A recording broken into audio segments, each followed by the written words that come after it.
Hello Cancer, and welcome to your March 2023 reading. So we're doing things just slightly different this month. We're taking a look at how we can just like direct the reading a little bit more. Even though it's a collective reading, we're going to take a look at what area of life this particular reading is showing up in so that we can direct it a little bit more. Obviously, if you want a specific reading, you'll want to book that, and the link for that is down in the description below. So what we have showing up for the area of life that this is showing up for you, that this reading is showing up for you in, is the third house. We'll get into that in just a moment, but we're also going to pull your cards for the month so we can get the overall picture.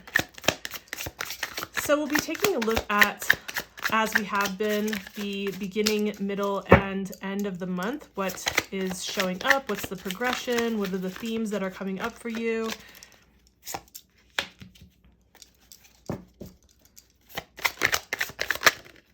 And also, the end of the month. Let's take a look at that. I'm actually feeling this card here.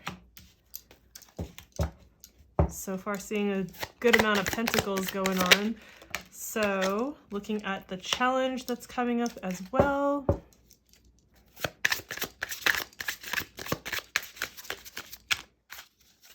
And the spiritual advice for you.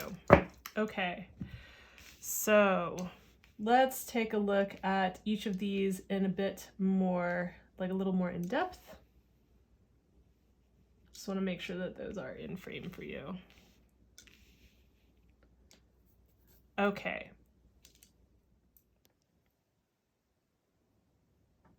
So first we're going to take a look at the third house. So this is how we're going to kind of focus the reading a little bit more. Third house has to do not just only with your communication, as it says here, the way that you express yourself. This could be your actual words, how you like speak and communicate with other people, but this can also be your written expression, like how you write. So all forms of communication. Also, it has to do with a very kind of local environment. So this is like, there would be other houses that might represent like foreign environments, like the ninth house. This represents more like your local neighborhood you can think of.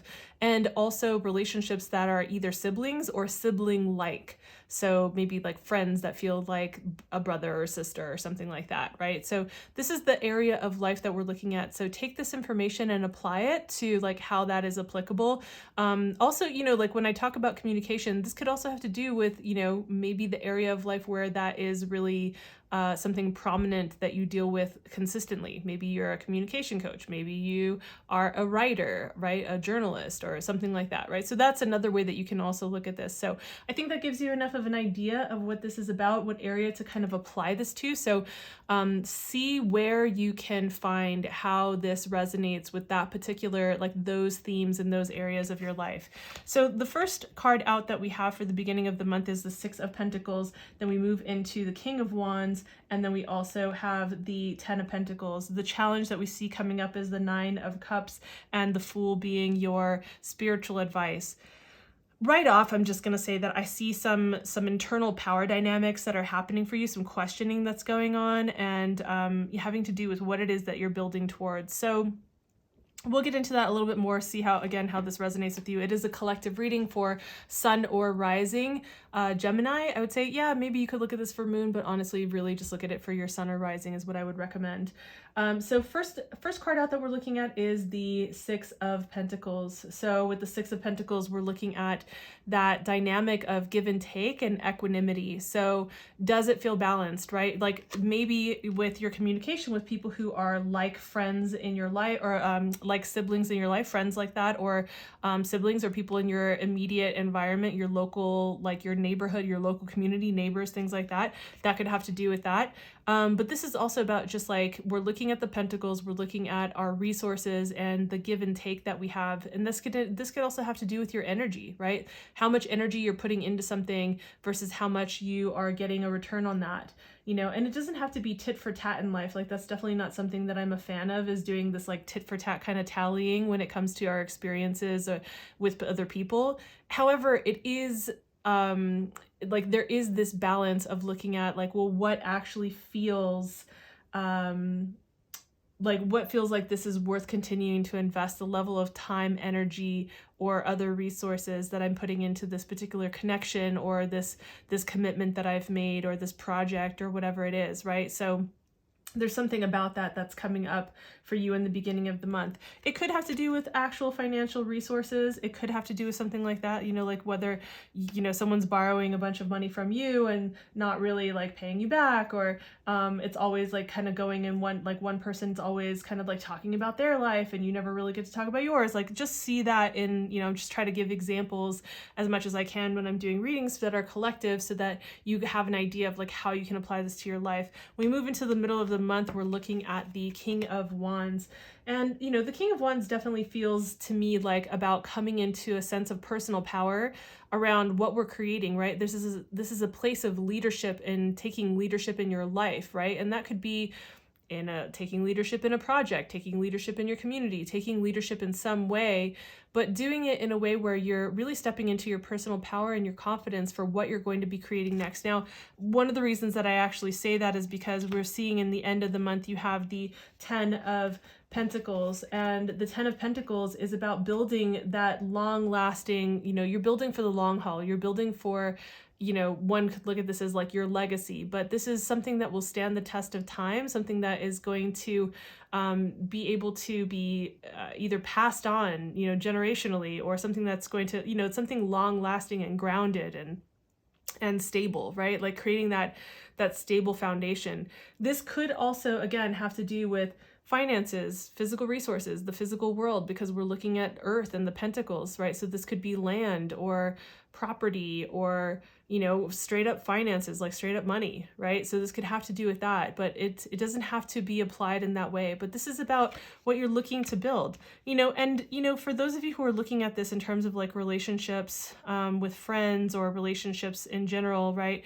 We could say like there is something to be looking at as far as, again, that energy or time or attention or even physical resources that are in the give and take here, and really stepping into your personal power with this, and wanting to build something that really is lasting, right? You want to build like this connection that's lasting. So again, apply this how it applies.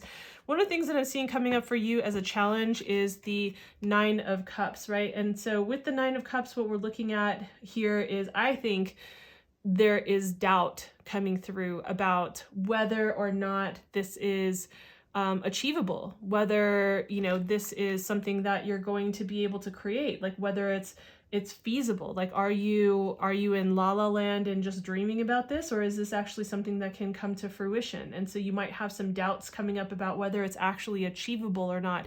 And what we have coming through as the spiritual advice with this is we have the Fool card. And I love that the Fool card is coming up, because one of the things that's beautiful about the Fool card, like one of the really beautiful aspects, right? Like there's shadow aspects to the card as well, but this is in the spiritual advice position. So what we're seeing is like, hey, look at the journey ahead of you with all the optimism and enthusiasm that you would have when you would start a new adventure. If you were to start on a new adventure, you might know that along the way, it's not all going to be roses, and you're going to run into like some kind of bumps and bruises, as you go through the process. But when you start out, you're just full of hope and possibility and optimism, right? You're just like, I've got everything. I mean, the other thing about the Fool too is that the Fool is starting out on this like full on journey, right? Like the land is ahead and they're just like beginning to step out onto the path.